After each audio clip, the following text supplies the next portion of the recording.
Yeah, I totally on the same page in everything that you say. And it's like with all what's going on at the moment and people are stirring up and getting angry, they're not coming from a place of peace. And I think that's the key to everything in it. You have to look at the triggers and think, why is this happening? Why is this affecting me? What am I still carrying? This making me angry.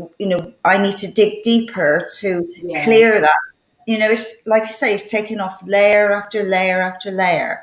And the more people come into a state of peace and can accept what's going on and deal with their own inner world, what a difference we could all make. Well, the coming from inner peace puts you at the right place to, I say the word decree it in, think it in, spell it in. There's all different ways you can put it, which is exactly what these evil fuckers have done to us anyway. When you look at some of the, like this, can I say fuckers? You've already said it. I don't know how many times you said it. Okay, all right, we was reminded a little bit there. Sorry, language warning. But now I've lost my train of thought again too. Just the programming, the programming that's being put in was we're coming from that angry side because some of us realise we've been screwed, literally been screwed over by everything, by the system, everything that we've thought we've had faith in, the education system, the medical system, the science system, everyone, all those that we thought would protect us, the armed forces, and they've turned around and we have become their target in all ways. We literally have become cattle to them, and they're after our soul. It's the sell the soul. So there's going to be very few of us that'll be pure bloods. We'll still have our soul intact because we haven't been, mentally incarcerated by this whole big game of matrix. It's a matrix. So, totally. Yeah, but what you're saying, it's really knowing yourself first. You can't come from a place without knowing who you are because you're coming, let me give it an out there example. And I don't like to be, it sounds racist, but with some of with the Afghani, with the Muslim culture, I'm not saying all Muslims are bad in any way, but I'm saying some of them with their culture and how they suppress somebody, as in women. And it's cruel, So how does that person ever really know who they are when from the beginning they're made to feel uncomfortable just being born a female, ashamed of being called a female? So, it's really, we need to just stop watching this stuff and start to take responsibility. The thing is, in those cultures, you can't, what do you do? What do you do? You're born into it. It's hard to find your way through it. Well, I think life has seen the suffragette movement in the UK, and I mean, even before that, there was William Wilberforce and young children going down in the mines, and very young and getting it to work. So, the change of attitude within the UK and setting up the unions, and of course, when you move across to what you're saying about the suppression of females, but more or less in Indigenous people too. I mean. What I've seen in all Indigenous people, particularly in America. I mean, they got the what's it called, the Campbell Freeze Act. So what they're doing there is trying to get them off the reservations because that place in Arizona, it's got all the gold, it's got the uranium, it's got the coal. It's quite a big, huge resource there, and of course. They originally got them off all the good pastoral lands, thinking they were going to be okay, and now we realise that's where all the mineral wealth is. But even there are now Indigenous people in Australia. So, and then if it wasn't for that, it was the gays, isn't it? The gay and lesbian sort of movement. So we've always gone into a fractured, from one to another. We've always gone into a fractured society of us and them, and it's always Machiavelli lifestyles, us and them, West versus the East. It's all about conflict and whoever rises above it. And then how do you come out of it if you are born into that culture? Like I think right Gandhi, he did an extremely good job over in India to remove the English out of India. I mean, that was a place of peaceful protest, isn't it? We did have a guy last year called Bambang, who's from Indonesia. He lives in Ballina, and he organised 1 million Indonesians in Jakarta to come into the main town there, and they did that prayer vigil for days and days. And that peace that they presented allowed President Suharto to actually transition out of that office without going into major conflict, which normally happens when you've got someone who's a dictator. Quite impressive. Okay, so what's our next moves now then? find out who we are, get our groove together, and start to mentally fight back. You can do that from your own home. That's the thing. We don't have to be out in force. We'd be peaceful and mentally put it in. You understand? Just Andrena, did that come over well when I was talking about the photons? Did you understand what I was saying? Yeah, totally. Yeah. So, and that was one of the gifts of information that I got from the ether. There's many journeys, they were all the time, and I found that I didn't want to be around people. I found it hard when I was first getting all the downloads to even have anyone sleeping next to me. I couldn't have the grandkids over because I'd shut my eyes and all of a sudden it'd start. And then if you touch me or anything, it'd just take me right out of it. And at one stage, because only in hindsight that I could work out what was actually going on, but with one journey, I was in this place, and it was, I can't articulate what it was like because it's not like anything you can sort of imagine. But I realized I was actually in my own nervous system. I was in the synaptic gaps, and I could see every single thought. It was showing me from the inside in that every single thought you have, there was a spark go off. And then I was watching this, and then I'm thinking to myself in my head, I'm thinking, oh, where am I? Where am I? This, it's like lightning going off everywhere. And all of a sudden I just stopped. So I'm viewing, I've got my eyes closed, but I'm in this place. And then all of a sudden it stopped. And I thought, And then when I went, it started again. And then oh my God, my thoughts are creating that lightning. And then, and then I'd stop thinking it back again. And at the end of it, I realized not just some, every single thought we are having. So, what are we thinking about? What anger have we got? What resentment or what grudges are we holding from someone from 20 years ago, that we're carrying there? And all this is actually having an effect in all levels, all dimensions. So that one, and then the other one was at one stage, by the time it was 4 or 5 years after the experience happened, that I realized I was in the ether, and in the ether, to me, it's black, but it's bright, glistening, and full of color, but it's still black, but it's all there. So you've got these lights of potentials, like they're photons. So a photon, is it there? Is it not there? Can you weigh it? Where is it?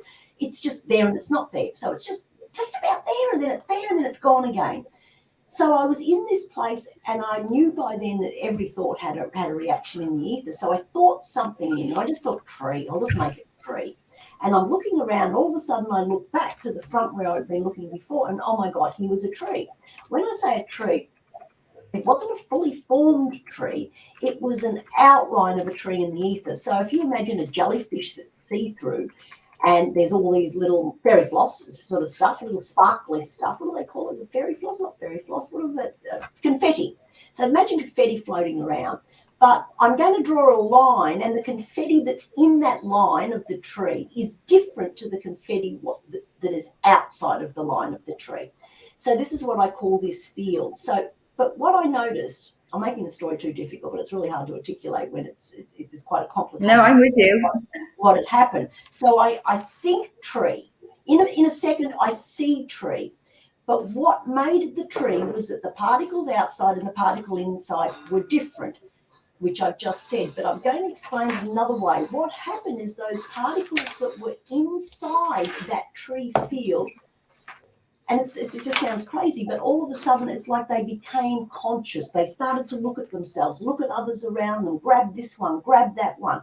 And next thing I found, there was a double helix forming in front of me, and the next thing there was a tree. So to dumb that down, once you put an intention in the ether, a field of that potential is created.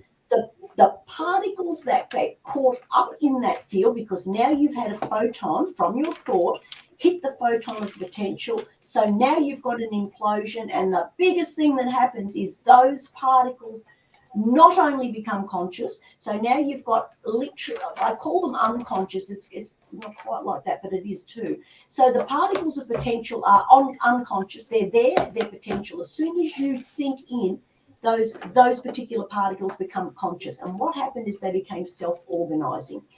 I had that ha-ha moment where I realized that all you've got to do is think it in. That's all. All you have to do is think it in, and then the ether takes over and does it from there. And all of a sudden it starts forming. At that particular moment when I had that ha-ha moment, something got in behind my eyes, and I shit you not, it got in behind my eyes and viewed my thoughts. it was lasted a second or two and then it took off. So I realized that not only there is something there that monitors or has the potential to get into our thoughts. It wasn't a bad feeling. It was like, it's almost head office, as I call it, or source, and came, like a light had gone off and something somewhere had said, oh, she just had a ha-ha moment. And then this little thing came in behind my eyes, looked at what my ha-ha moment was, and then took off again. So, my God, it's so key. You've got to be careful about what you think. Wow. Phenomenal. That's coming from a completely different perspective, eh? Well, look, this is stuff that it's taught me. I don't know what happened that day, but when I woke up to that mark, there was a couple of different, well, many different things, but one was a voice that speaks to me very rarely, only in 7 years, maybe 3-4 times. But the rest is data dumps. So I'll get a whole lot of information in a short period of time, and then I've got to go back and try and understand what I was data dumped with. And it will be in a category. Once I was walking through New York Airport, and I had a data dump of all the pain of every woman that had ever lived, all the suppression of women. And that was part of me going into third world and working with women to stop genital mutilation, to get good quality menstruation products to them, sex education to them, female condoms we were doing, washers, wipes, anything to do with female hygiene and that. So I think that's what really sort of sent me into it, when I really saw why women, I understood why they were sacrificing virgins and why they were locking women in dungeons and all this. It was just a horrible experience. I burst into tears. I obviously didn't catch that flight, but people around me thought that I'd had some sort of a fit, but it wasn't a fit, it was a data dump. So lots of information, but it still comes to the one thing, and the one thing is that every thought counts. Every thought, there is a reaction, and when we understand that, we use our thoughts to create what it is that we want at this particular moment in time. So we think that world we want. We feel that world we want. We understand ourselves. I keep going back to that because you must understand who you are first. So your thinking is cleared. You're a clean slate. You're back to the biological, the factory setting version of you. And that helps you, that empowers you, because you realize that you're you finally, you're not suppressed by everything there. It's hard to do on an external level in some cultures, of course. But mentally you can do it. Mentally you're free. And that thinking in that sending that created, that field creation in will still work. It's only so you're suppressed on a physical mind, ego level when you walk out. But when you're in your soul, that's your spot. Yeah. Totally. And I think, so many people are in their head, and I speak from past where I've been a head case for far too long, but working through different issues and layers and, all the stuff that you go through. And as you start slowing yourself down, and I say to everybody, like, do the 4 breath, where you're counting, you're slowing yourself down. And then when you're slowing yourself down, you're aware of your thoughts and what you're thinking. But you can be talking to people and they're not listening. Yeah. You can darn well, I do anyway. I know when somebody's with me and somebody's in their head. And I think that's the thing to learn, is to breathe, come back to here, pause for breath, and then just start breathing, and then just be aware of your thoughts. And and I know from different circumstances in my life, I've been angry, I've been raged, I've been through trauma, all of these things. And it's like now, you're working through these things and recognizing that was then, and you didn't know any different to where we are now, that we know now the damage that we're doing to ourselves, or we've done to ourselves. And our emotions are, like our bodies are suffering through blocked emotions. And, we have to clear away and come back to here and just breathe and remember who we are. And then we carry all that baggage with us too. So it's really letting it go. It doesn't serve you at all. As a counsellor, I've seen people that angry for 20 years on the same thing, you know, and it's like he's moved on now, you know, angry at an ex or whatever, and it's like, move on, don't give it any thought. Yeah. Why are you giving it thought? You're making it real. It's gone. It's not even here now. It's a way past thing. And we beat up on ourselves for what we would have, should have, could have done. But the thing is, with each day, we learn a little bit more, especially over years, about ourselves, and especially if we take out all the programs and realize who we really are. Then any decision we made in the past was based on the best we could at the time with what we know, and we can go ahead and say, oh, I should not have done that. But at the time, it was the decision you made based on where you were in life or the skills you had.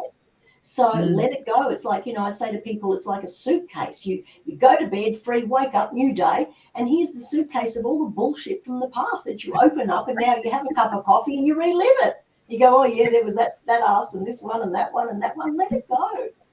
And, you know, people ask who you are. I don't even know who I am. I'm not even reinventing myself. I had my chakras removed. And that sounds really crazy to some people. But when you understand that the chakras, have I got enough time to just talk on that really quickly? Because what happened, when we look at, I didn't know this, but because of this crop circle and different experiences was happening, I thought that I'd have to get into, you know, what the chakras were and all that. Didn't know anything about them. That was not my path. So I started to sort of read a little bit. I just looked at pictures and I thought, oh, let me just sort of focus some energy on here or there or throat chakra or wherever it was. Didn't even know the names of them really. And then all of a sudden, this is when that voice talks to me and said, there are no chakras. It is just your heart. It is one. And I've gone, whoa, okay. And then all of a sudden I got the downloads. So I need to get sort of a little bit more visual again with this one. So when you understand the human body, right, and here's the heart. I'll take these off again for a second. Here's the heart. So from here, you understand the torus field? Yeah, certainly do. Right? I can hear her down there. I didn't need to have those on now. So here's the torus field, right? So we have the head. The heart is the center of that. If you look at it from top down, it swirls, which is the flower of life. Okay. So we've got a field that's going up and around, and we've got a field that's twirling at the top. Let's use a bit of common sense. So this is our field. This is our energy field, right? It's a circle. And the source field that comes from the heart. If we had, go back. So where we focus attention, energy goes. We've just got to that, okay? So if I focus my attention here, that means energy is going to go there. If I focus it here, energy is going to go there. If I focus it there, then energy is going to go there. So what we've got, I'm going to explain this in a few different ways. So what you're going to have from that original source field is an interruption pattern. So when you see it come out and then you see it from a top spiral around like that, and you dropped a pebble into that, as in a thought in somewhere, put it another way, okay? You've got a pond. You throw a stone, a pebble in the pond, and a ripple comes out. Let's say that's the heart field. If I go throwing other stones in there, I'm going to create interruption patterns from the original source. So something told me that I needed to not work with the chakras. I then I didn't bump into a lady, I'd known her for a while, who then tells me that she'd had her chakras removed. And I went, what? You can actually have them taken out? And if they've been taken out, that means they were put in. Turns out after a trip to Egypt, she discovered in hieroglyphics, and you can Google this, where you see the little people and then the gods, if you like, standing over them. And what were they putting in them? Their chakras. There you can see a photo. Actually, wish I'd have known I was going to talk about this, because then I would have brought the photo. But here they are inserting the chakras. In other words, they were put into human, not all humans. So they were put in, and we were told they were to help us live in this realm. Now, why do we need help living in this realm when we're born into this realm? So, hang on, let me just, it's not exactly, not exactly as I wanted it, hang on. So, let's look at this shape. So this is actually the crop circle that I had. It's in a circle. This is the mark here. That's a tattoo of it. Not the mark, it's a tattoo of it. So let's take that mark. This is how it's a photon, basically. It's a photon. So now let's draw there, there, there. And now if we draw there, there, there, what have we got with the Merkaba? If you look at the man standing in the Merkaba with Da Vinci, is it the Da Vinci man? Yeah. So it's a Merkaba. So by putting them in, by putting the chakras, it holds us into a Merkaba. So if you've got a Merkaba, which is two pyramids upside down, in a circle, which is the force field that creates that field around the human, you never fully fill the whole field. As soon as you take the ends off the pyramids, you go from a Merkaba to a dodecahedron. Who would have thought? So what happens when you go to a dodecahedron, you literally pop into your field. So you fill your whole field. So it seems the chakras were added into certain people's way back to keep them dumbed down. At the same time, just after I had them taken out, a friend of mine went to a tribal, which is the tribal indigenous elders here, women's group. And she mentioned something about the Merkaba, about the chakras. And the tribal woman said, we don't have them. We were never given them. So it's funny that some cultures have them and some don't. And she then told the story to this woman that from the center of the earth, North Pole, if you like, flat earth model, where you've got 4 lands come out. So you had the Muslim, you had the Christian, you had the Hindu, and I can't remember, there was another one, the indigenous, the nature law. And it was the Hindu-ish type religion that had them put in. The others didn't. Christians never had them put in, and neither, you could have inherited them, but you never had them put in. So anyway, that's a bit about Merkabas and dodecahedrons. So I became a dodecahedron and literally filled my space. I felt like, I still do, I feel like I'm like 14. It's just, you just completely fill your space. There's no work to be done on yourself. I was going and doing ceremonies and different things to sort of, those little voids in the Merkaba, or the bits, the points that didn't quite get here. I was working on those spots. As soon as I filled the space, there was nothing to work on anymore. You just go, oh, I'm me, all of me. Every bit of me is in that field. So Google that one. Go to the dodecahedron. You can see it. We just fill our field. So hence the spiritual, or the indigenous folks have been more spiritual than us. They haven't been tied down by something created distractions where you would focus on somewhere else, causing interruption patterns all the time. Makes sense. I might upset a few of the, those that are going into the chakra stuff, but I'm sorry, but. Well, I got to be honest, I've never heard of that before, so that's a totally new. I hadn't either, but I was told to take them out or get rid of them or not focus on them. And then when I had them out, the feeling was just like, I just got up off the table and just went, oh my God, I'm me. And then I had no identity. It was just like I felt a couple being removed. I felt them being sucked out of my body. But boy, oh boy. Who did it for you? Well, a lady who, Jeffrey knows her actually, Lauren. What had happened is when I first woke up with this mark on me, I didn't know where to go because I thought, have I been, did an alien mark me in the night? Like, I didn't know what it was, right? And I just called it a human crop circle. It turns out that there is this phenomenon that people can wake up with marks. What they are, we don't know.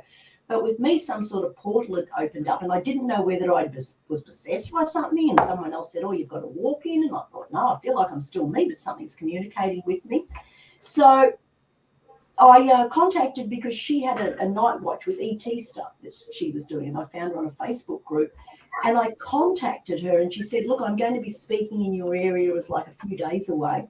And I went to this ET meeting. Oh, my God, there was ETs in the room. I'm telling you, there were people that had faces that were like nothing else I've ever seen before.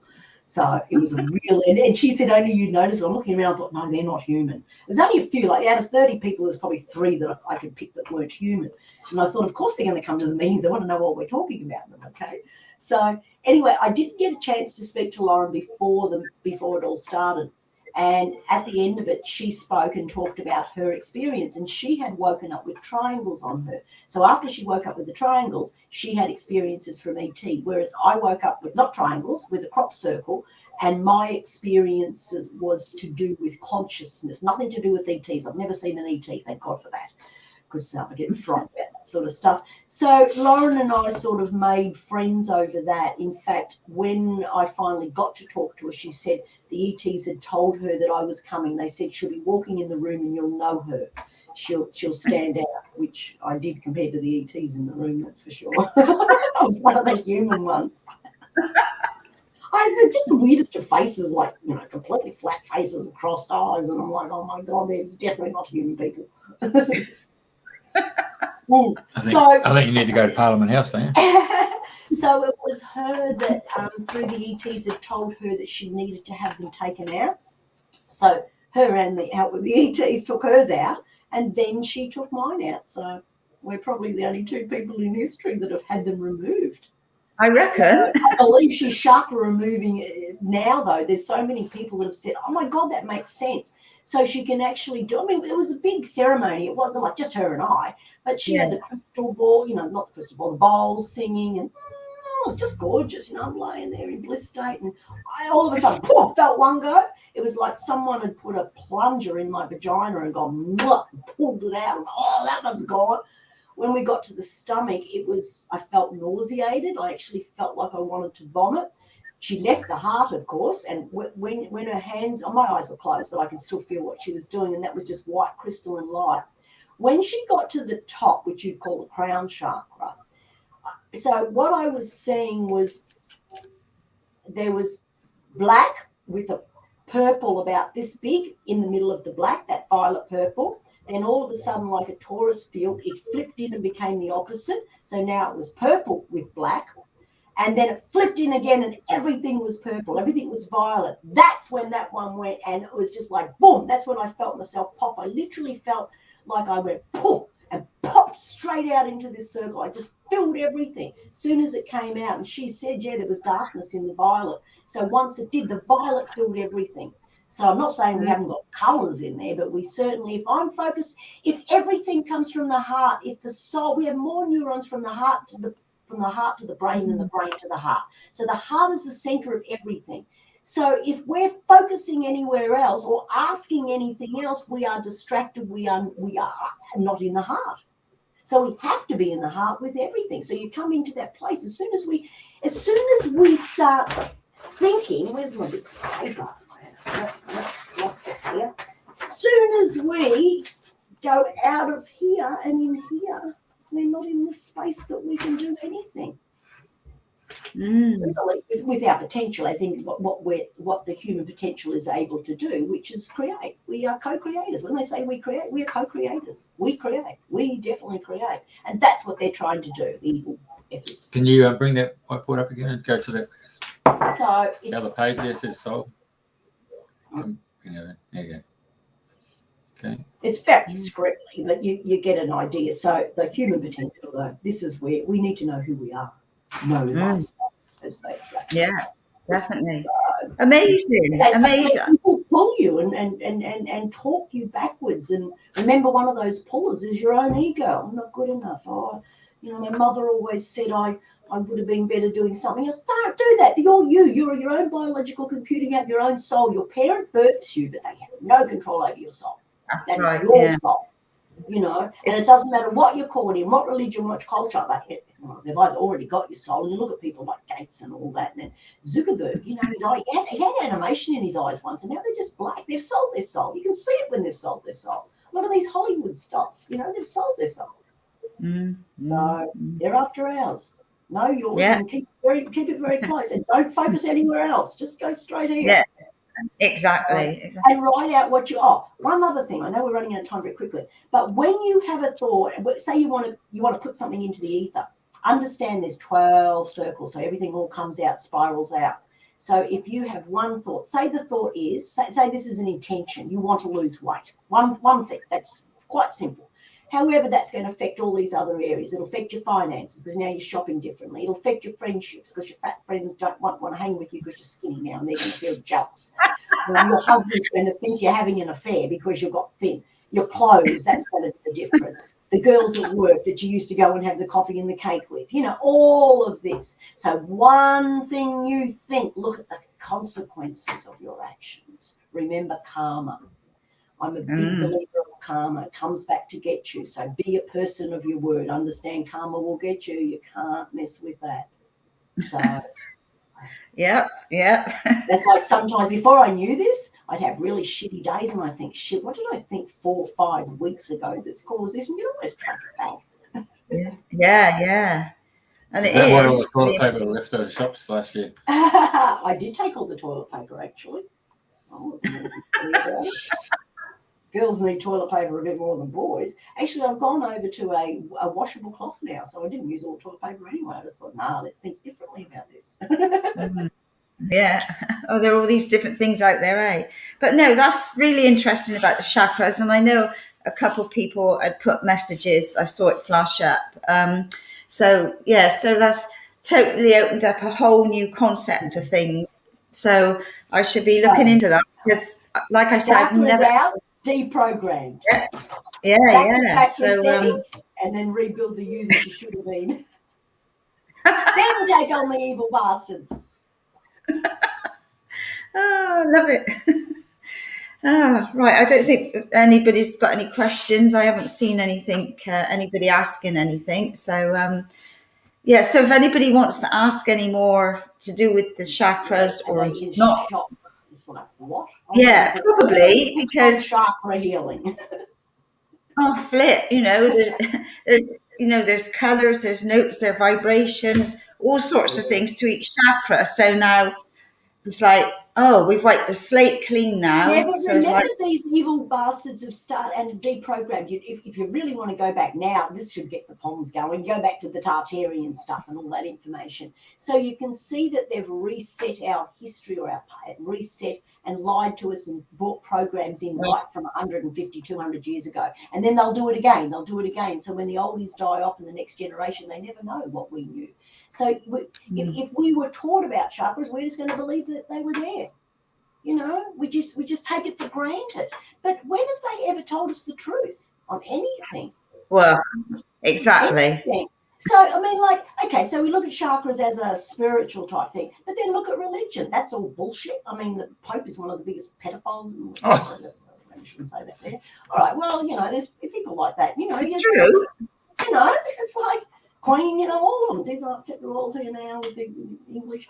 But it's all that programming. You can't have a thought without even wondering if it's a programmed thought that you've been programmed to think that way in the beginning. If you've got a science head, you're thinking, through the thinking of science. If you're spiritual, you're thinking through the science. But what if it's all, we know science is bullshit. So maybe a lot of our spiritual stuff is bullshit. I'm not saying it's bullshit. I'm saying that we're being led in a direction of spirituality that perhaps isn't the right one. It's here. We've been taught to pray outside ourselves. So when we go, poor me, can you help out there? You're taking it away. It's not poor me, can you help out there? What can I do? I am a powerful creating machine. You don't give away your power to anything. Any God, any religion, any spiritual thing, any alien, it's us. We are the creator.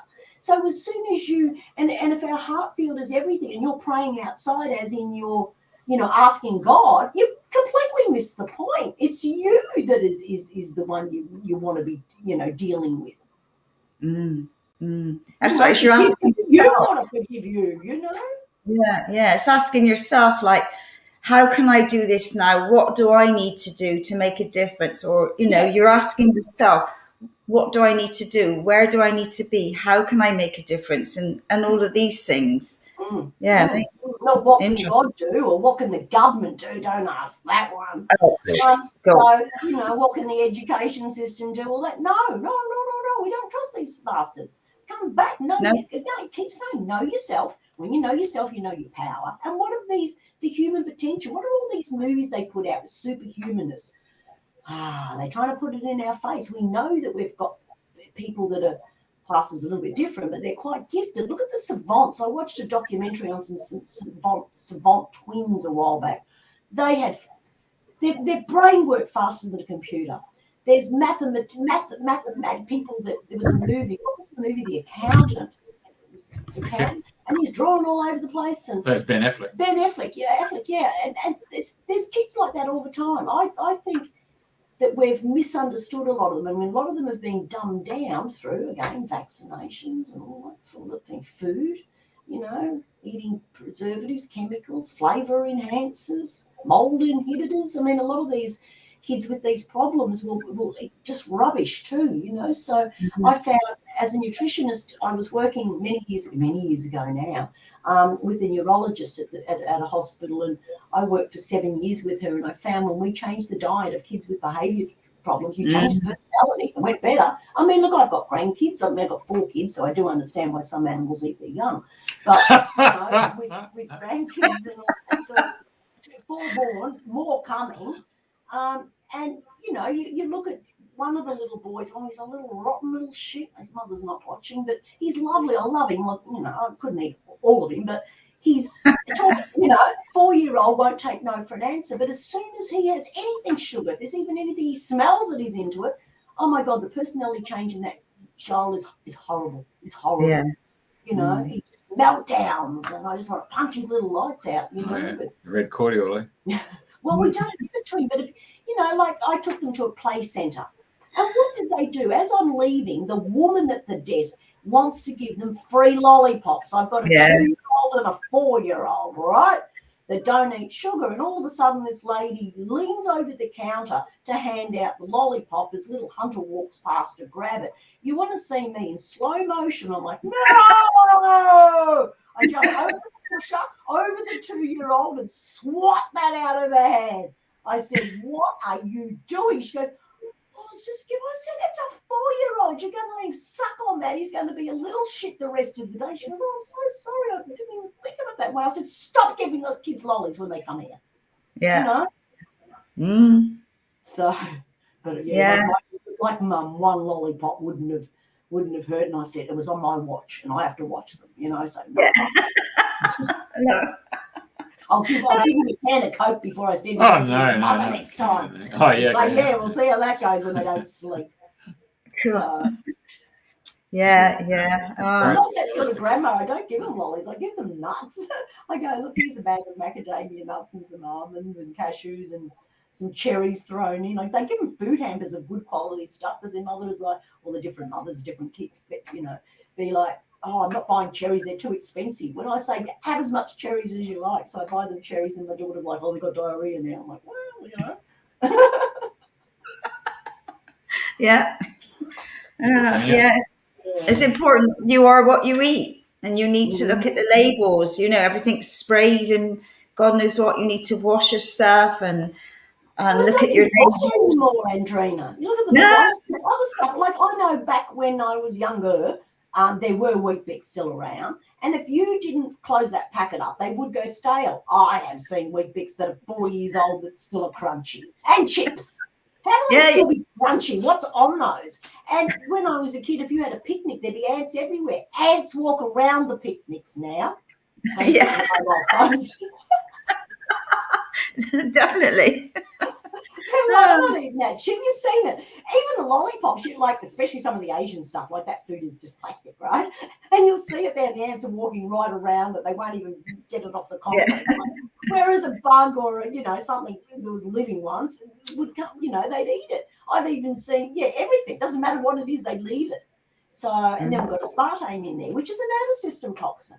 So we wonder why our brains aren't working properly, too. So it's time to take responsibility. We're going to lose this if we don't. If those that are awakened and those that are getting there don't get into themselves, understand who they are, and start to fight back mentally. When I say mentally, not thinking as in like from the mind perspective, but thinking from the soul. Be careful. Write it down. Don't put any emotion and say, right, this is what we want. I want to mention one thing that I think who was an awesome person who was doing this, and that's Jared Rand. Have you heard of Jared Rand meditations? He does No. one every single day. It's a global meditation every day. And he'll have a ponder on something, ego, heart, kids, behavior problems, whatever it might be. He has a little subject every day, and then it goes into a meditation. He is adding, so what he has started, so once you put an intention in, it goes into the ether. So every day he puts this meditation in, and people tune in and they add to it and they add to it. And he said it's been 4.5 years now, and there is actually a band of light work, call it that way, loosely, meditation, in other words, all the positive stuff from light workers putting in that is surrounded the earth. I do believe we will turn this around. It doesn't work now.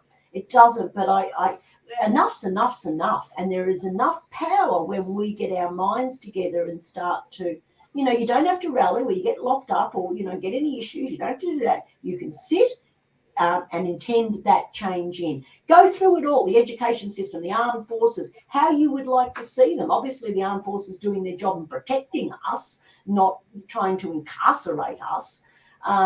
The governments will just take them down. We just don't even start again, just get rid of them, and we start a whole new system. So, yeah, I think I've just about covered everything. I mean, if you keep talking to me, there'll be something else coming in. Oh my gosh. So, well, no good. Anything else, Andrena? No, I mean, yeah, plenty of food for thought, but yeah, totally on the same page. And I think more and more people are having an awareness now of what is going on, and they've been tricked, and we're in this tipping point, I think, at the moment where where everything's about to change, but we're right in the deep of it. It's like you have to dig deep for the diamond, don't you? So but yeah, no. Yeah, well, the thing is, it's easier than people think because it is a sporting. And I started on the subject and then I left it, but when you look at how they've done it, so through media, like even songs, we're chanting in, we're coding in all the time. And you look at things like the demonic side of it. A few of you would have watched the CERN, the Hadron Collider ceremony. If that wasn't demonic, I don't know what was. And I mean, you've got kids in beds and they're talking about this virus thing. If that wasn't predicting that in, so subconsciously we're seeing this as if it's, oh yeah, we kind of half expected it, or that's all right, we've seen that before. And then all of a sudden you realise the walls have been built around you. So while you've been watching the football, it's so coding it back in and that human potential control. One of the things they did was burn the witches at the stake. Witches are basically healers, natural healers, and naturopaths, all the healers in that way. So again, suppressing who we really are. What's the name of that guy again? What was it? Jared, Jared, Rand, Rand, and you'll find him on a channel that is called Young Light Workers. And all his meditations are a good hour. And every person I've put onto it, especially people that I've been counselling that have got a lot of mind stuff, once they get into it, it's like, thank you. I can't believe that was just the best. And they just become addicted to him. Brilliant. Brilliant. He's got one of those voices, and it's just brilliant. He's the best I've heard that. The way that he does his meditation. So yeah, Young Light Workers channel. It's on YouTube. So they're free. I download them onto an iPod and then I put them on in the car and listen to them over and over again. Some of his ones I might have listened to 4, 5, 6 times, especially when he gets onto how we are the source of everything and how we, again, what we think in and stuff. And there was one, I just driven away from seeing a sun. And I was mad at him over something and, his behaviour and stuff. And then I was listening to the Jared Rand and it came on that your child is not your child. They have their own soul, so they have their own path. And I started crying. I'm like, yeah, I can't make him do what I want him to do. He's got to do what he's got to do. And Yeah. So, I mean, like he's 30, right? I'm still trying to. It wasn't like he was a little kid. I'm like, I wouldn't do that. You'll lose your money. You're an idiot. And I thought, oh, my God, I Anyway, so I tell you what, though, Andrews, I just see flashed up saying about. I know you've had experience about near death experiences and talk to people on that that was my subject. TV show. Yeah. I know. So I'd love. I don't know if you've got time now because I know you were on a fixed time, but I would love to know all about that because that really fascinates me, and I've read lots of different Yeah. books of Well, I'll people. tell you some of the stories that, in fact, a lot of it led to where I was now. So I'll try and give you the shortest version of it. I was in India at the time, and I was raising money to get menstruation products into the third world area. So I was going and doing talks through Rotary International, Lions International, and raising money to get these products. And a woman in India, who's a good friend, said to me that there was an event on in LA, and it was a humanitarian event, and that they were might be an idea that I go, because meeting other humanitarians, I might get someone that might fund some menstruation products into these areas, not just India but Africa as well. Anyway, I turned up. I only had saris on. I flew from India to LA. Which we might never be able to do again. But anyway, so I flew over there, and I didn't have any Australian, any clothes with me. I only had saris, because when I go to India, I just wear saris. And so I turn up and I walked into, if you know LAX airport, next to it is the LA Sheraton. So I walked in the ballroom. It was 11 a.m. and the thing had started at 9 a.m. So I walk in the back of the room wearing a leopard skin sari. And unbeknownst to me, who was going to be on stage, but Mark Victor Hansen. And Mark Victor Hansen is one of the authors of the Chicken Soup for the Soul books, all the motivational stuff. He's a little bit older now, but a lot of people still remember him. And he saw me walk in, and he looked at the back of the room, and he says, "Oh my God, we've got the vagina doctor just walk in." And that's what I was referred to in India, because I was working with vaginas, menstruation, everything, hygiene, candida, or anything to do with the vagina. I was working, educating women in the villages and stuff. So he called me the vagina doctor anyway. So in other words, Mark Victor Hansen knew me. And in fact, we'd spent some time together like a year previously, not together like that, him and his wife. And well, that could have been a threesome, but no, it wasn't. It was just like a together friendship type thing. So anyway, he says to me, I don't know what he was talking about, but he says, in fact, this woman, you need to talk to this woman about what she's doing. And as I'm walking through, and there's like 1,000 people there, and as I'm walking through, I've got a leopard skin sari on. I hadn't spoken yet, but as I'm walking, he's telling the story about how I've worked in menstruation and women's rights and genital mutilation and all this sort of thing. So he's just talking about vaginas the whole way up as I've got there. And then all of a sudden I get up on stage, and he puts his arm around me, which was a deja vu moment. It's another thing. But anyway, he puts his arm around me, and sort of introduced me. And I said, with all that talk on vaginas, I said, let me tell you, I said, on the way here, I had a Brazilian coffee, and I think my pubic hair's fallen out. Anyway, he starts to laugh, and he says, and I forgot to tell you, she's a very savvy comedian. So I've had years as a stand-up comedian, just different things you do, when you're a natural speaker. And Jeffrey had talked about radio. I had ABC radio. Oh, and community radio, a lot of radio. Anyway, so next thing, I've got the microphone. So I start to talk about what I was doing in India. At the end of that, when I get off stage and I go to the back of the room, this young boy comes up to me and just looks at me, and he's only like late 20s, shaved head, brilliant blue eyes. And he looks at me and he says, "Hi." And he looks at me like, he's expecting some sort of, like he knew me or something. And I just went, "Hi." And he looked at me again. He said, "It's me, Corey." And I said, "Do I know you?" And he said, "Yes, you know me well." And I thought, no. Anyway, sort of didn't, talking to other people. And I said, I turned to him, I said, "Have you been to America before?" No, I said, "Where are you from?" He said, "I'm Canadian." I said, "Oh, so you've been to America before?" And he said, "No, this is my first time." And I hadn't been to Canada. So I thought, well, I can't know him. Anyway, I don't want to make the story too short. There was other people that came up and talked to me. And one of them was a lady by the name of Shamel, who had a TV show called Manifesto, and how you manifest stuff in your life. And she'd asked me to come in and do an interview on that Tuesday. So this is Saturday. So the event went Saturday and Sunday. Over that time, I met with others and I networked and all that. And then also someone else that happened to be in the room was Mike Hancock. Oh, yeah, Mike was there, or he was running around the hotel that I bumped in. And Mike's from New Zealand, and Mike was doing an event there. So he'd said to me, oh, my God, you're here. Will you come and talk on Monday? So now we've got Saturday, Sunday. Monday, I'm giving a talk. Tuesday, I've got to go in to do this interview. So on the Monday, when I go into the room, I walked in, Mike handed me the microphone straight up and didn't tell me what the subject matter was. And he said, just go for it. So I started to talk about what I was doing in India, different things.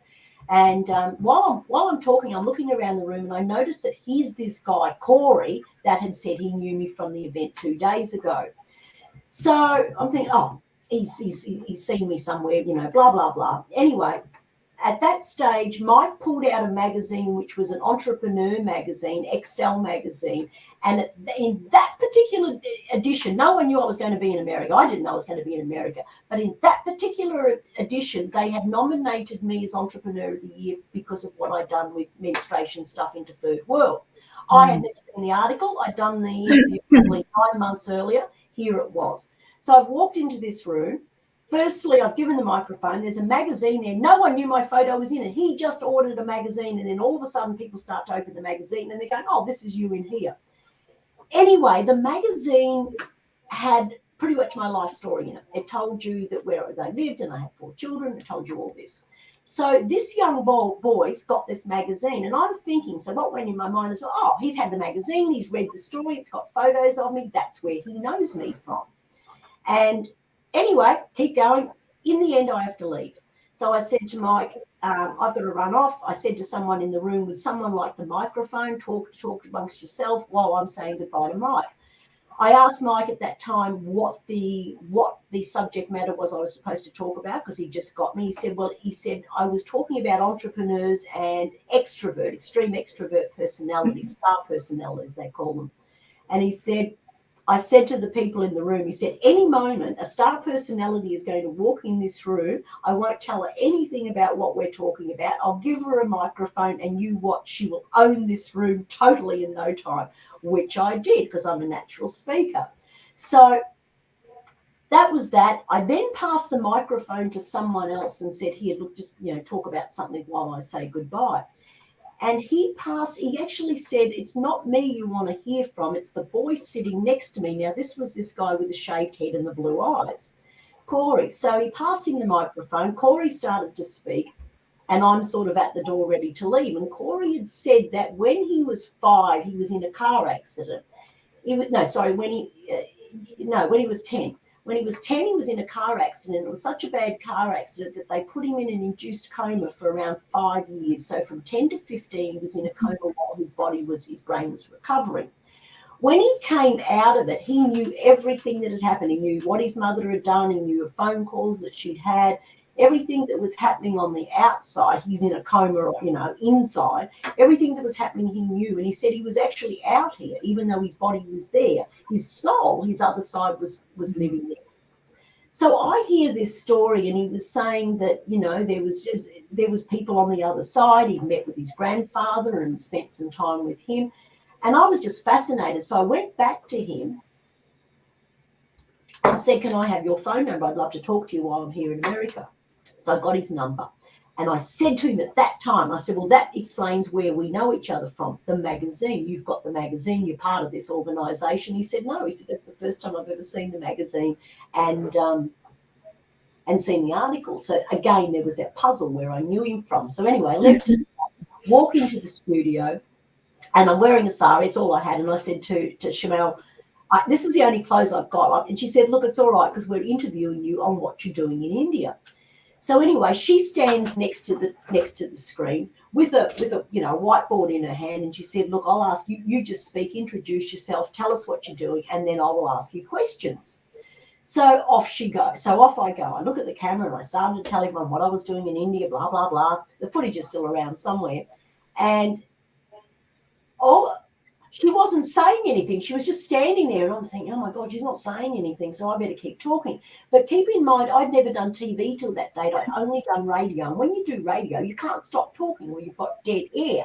So it's a different medium for putting it out. And I mean, you know, I'm in the day of records when you're trying to program and you've got one eye shut and you're trying to see the thing while you're drinking a beer and smoking something. And, you know, I go to those days in community radio. So, and you just kept talking and making up stuff as you went. Anyway, she wasn't asking anything, so I kept talking and I kept talking and kept talking until I had nothing more to talk about. And on the end, I said, you didn't ask me any questions. She said, well, I was going to, but you wouldn't stop talking. See, because I didn't realise it was pre-recorded, right? I'm thinking that we're live. I've just got to keep talking. And she's not saying anything and the camera's right on me. So I've got to keep looking at it and got to keep talking because she's not saying anything over there, right? And so that's what I did. But what she was thinking I was going to do and hadn't explained it, that I would say something and then stop and then look at her. And then she'd ask me a question. Then I'd go back to the camera and I'd answer it. And that would all be edited together.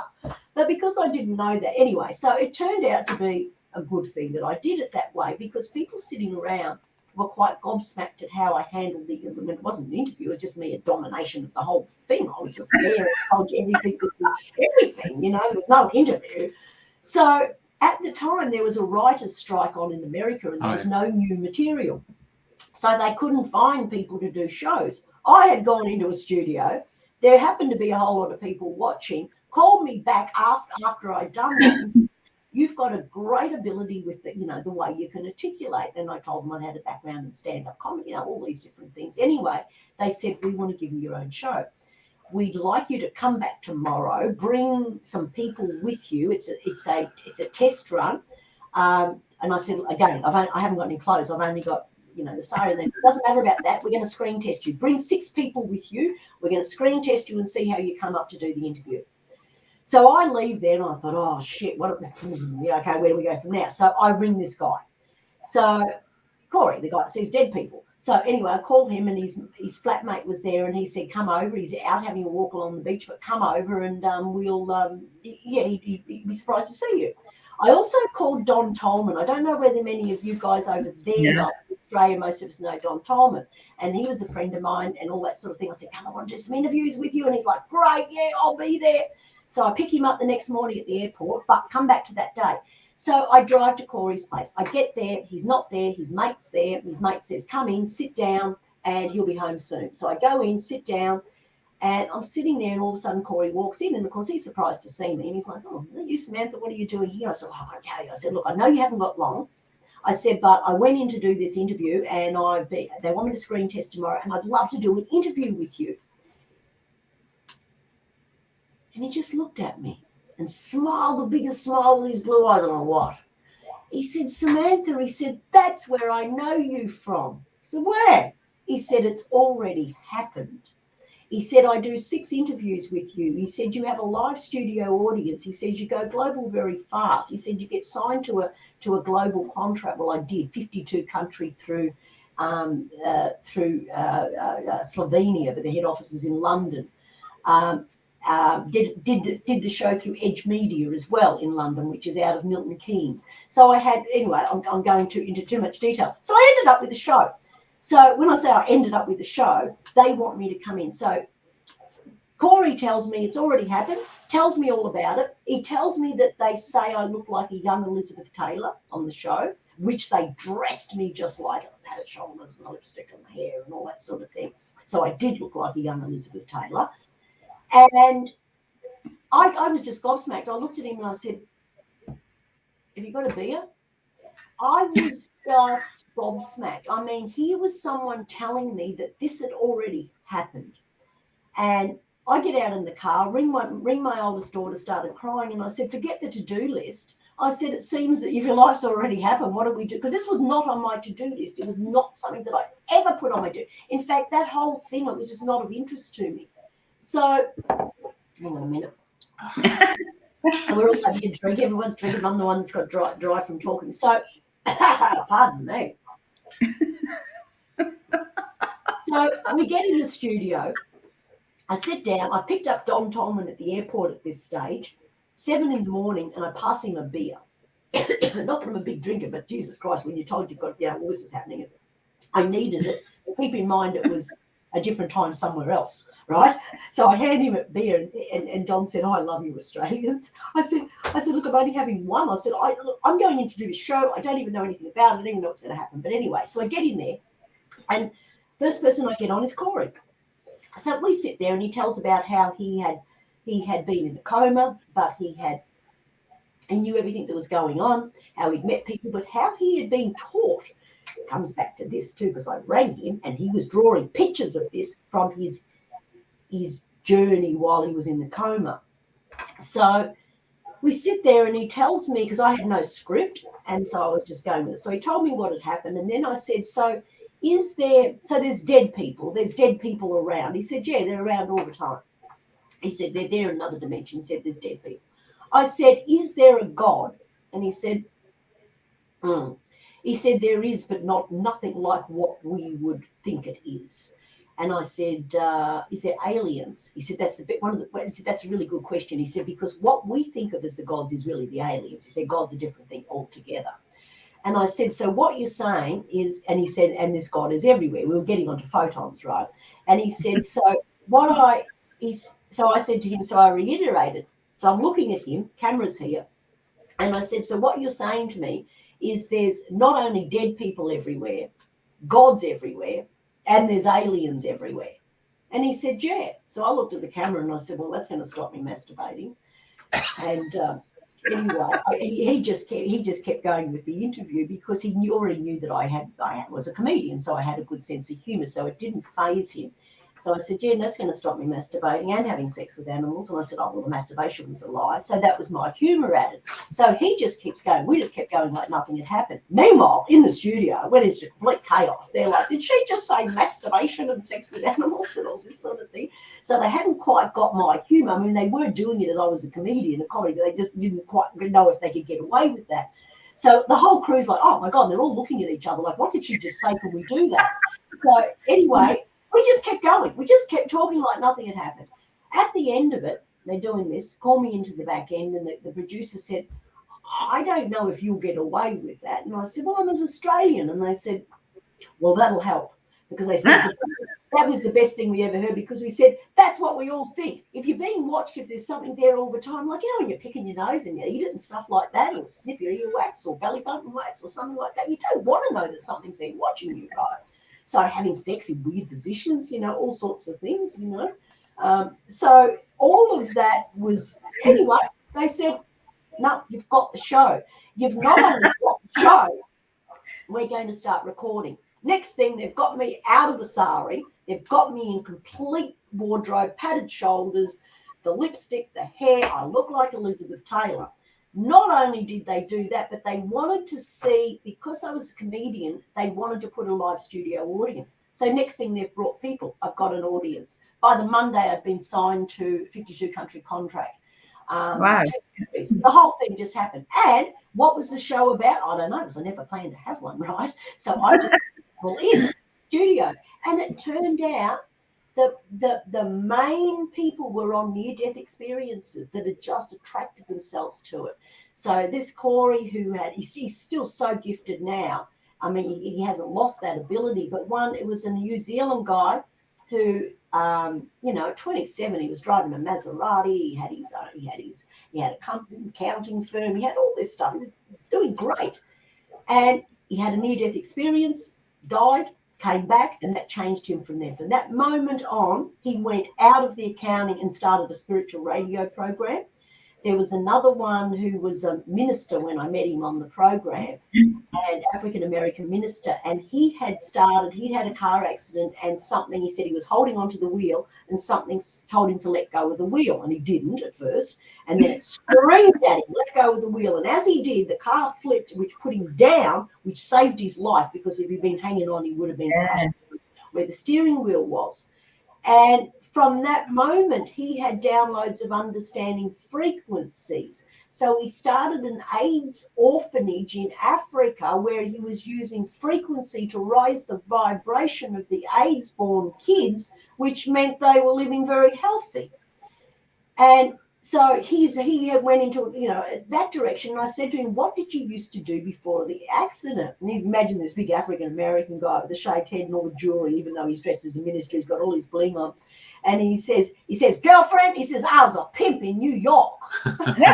Oh my God, So in these had had the near-death experiences and what they got out of it.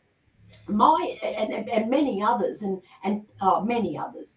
But with me, that experience that I had through the crop. So anyway, I got the TV show, all that happened. Then I just kept going through life. But then when the crop circle turned up on me, everything that I'd ever spoken about previously, I stopped. I hid actually for a few years because I realized that I was being retaught on everything. I mean, I've astral projected, I've remote viewed the gifts that I have, which I don't talk about because I'm still uncertain of how you use these other than an understanding that something exists and we have those powers. We come from a photon creation source field and we are part of that and we interact with that. In fact, we co-create with that. That's what the human does. And you don't talk about other things. Once all this happened to me, I stopped talking about, diet and all that sort of thing as such, and I went more to that whole spiritual realm. And then, of course, it came back that diet was relevant because if you're a biological computer and you're filling, it's like a fish bowl, and you pour Coca-Cola and shit in it, the fish are going to die. You've got to keep your waters clean.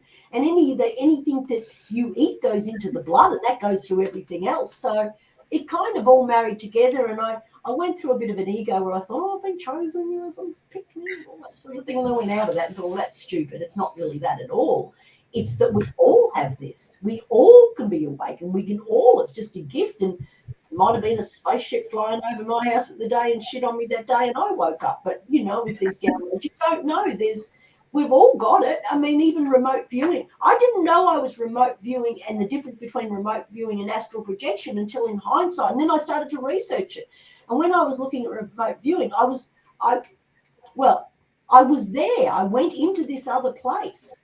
And I'm like, I know I'm here. I know I'm in this place. So I started Googling on astral projection, and I came across a guy, Inga Swan. And Inga had been employed, and Russell Taj, employed by the American government for like 25 years to teach remote viewing. Now, the American government doesn't pay people to do that if they don't know if it doesn't work. So we all have it. It's just that we're so much in our head that we're not in that quiet spot where we can not judge it. And I know when I'd have different visions, I soon learned, it would tell me off actually, I soon learned that if I was in a picture, if I call it that, if I was in a place in this vision, but I'm in this place, if I was there and I started thinking, oh, is it that? Oh, that looks like that. Of course, the picture started changing. And I went, oh my God, I'm changing it with my views. Opinion into it, my thinking in, like, is that? Because I'm trying to make it that, because that's all I can understand. My brain can't understand that, so I'm going to make it sort of like that. But then it would change to that. Then it wasn't that I wanted to, that the ether was trying to show me that it's that. And well, there's a difference between the one I'm messed with and the one that Source has given me. If I change the picture, well, then it's not what I was supposed to have received. So that's where I learned to be quiet. And I can't have people touch me sometimes. As soon as you touch me, it snaps me out of it. So I'll just go in this moment, boom, boom, boom, and I've got it. Then in hindsight, like afterwards, I go back and try to analyze what it was. And that's like with remote viewing. Any of these things, you must just put down as it's been sent you or gifted you, or the understanding you've got. Don't try to manipulate it, because by manipulating it, changing it. You're changing it. That's what this does. So, was I making a point on something? I think you died and you came back. Yeah. So where was I? Oh, yeah, so the TV show. Yeah, well, that's how that happened. And the near-death experiences. And radio was health tips and all sorts of things. I could talk on diabetes to reflux to laxatives, it was all sorts of different topics. So that gave me a good diversity in different subjects. But these days, I'm getting off the grid, it's community living, it's growing your own, and you've got to get away from this whole bullshit system, the 5G, the electromagnetic toxicity that's around us. And you get out and land and you think, oh my God, this is just, I can be. Where as soon as you get in, I don't have a TV in my house, but you know, I just see people, they just sit there, they just sit there in front of the box, and that's their life. And we've demasculinized our men over time, particularly with the tribal people, the indigenous folks, but they've lost their balls, and I don't mean through castration, and I'm trying to get it all out there. I mean that they've been feminized. I mean, we've got young men, they all want to drink beer and get pissed, and then they've got Foster's flop, and they just, you know, sit there with the remote and watch the footy. We've lost our men. We want a man that's a man. I'm a farmer's daughter.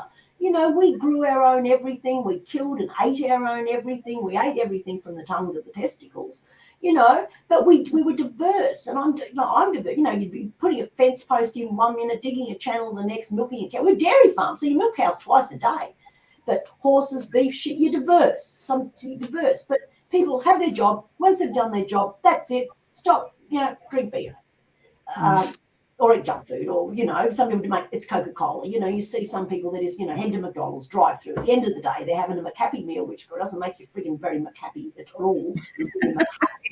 And then you're drinking Coca-Cola. And then, you know, you're having a sugar high and low, and then you're depressed, and next thing you're on antidepressants, and you're just about suiciding. You know, get out in land, get in fresh air, start to take some responsibility for yourself.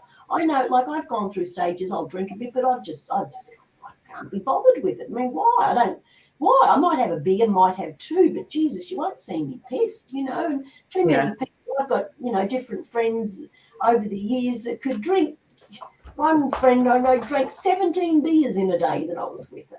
You know, and I'm just, that's ridiculous. You know, your liver, your brain, everything's affected. How are you going to be a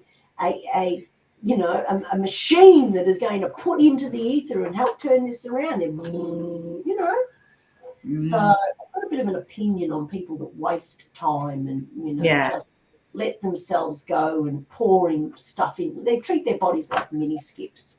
Don't look, hey, I've done it. I've been a teenager, you know. I've got drunk till I've fallen over on the dance floor and smoked weed that I couldn't get off the couch back in the days, and never really got into anything that was much worse than that. Maybe tried a few mushrooms and things like that, have my share of that. But I think once you find that spiritual place and you know where you are, and you have your chakras removed, so you turn into a dodecahedron, you feel a spot, and you're just like, I'm just great, you know, I'm just good.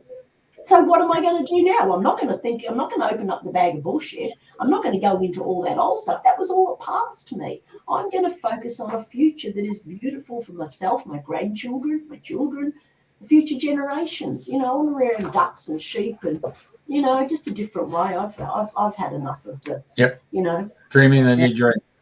Yeah. Okay. Well, the show's about, there you go, finish up on that note. Yeah. All right. Well, we've gone over a little bit because I know when I spoke to you pre the show, you said, I'm only doing an hour. I got to get off to get to the grandkids. Well, you've gone a little bit over an hour, but They it's been are in bed, and there is someone there that's there. They are asleep. But yeah, So, I've got a daughter that does photography at sunrise and sunset.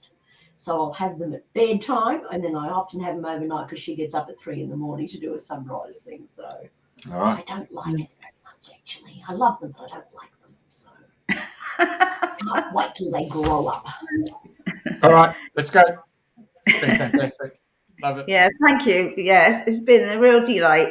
Thank you for sharing your wisdom and knowledge and your laughter. Thank you for having me on. And I just live down the road, so I'll back home and kiss the kids. All right. Just stand by.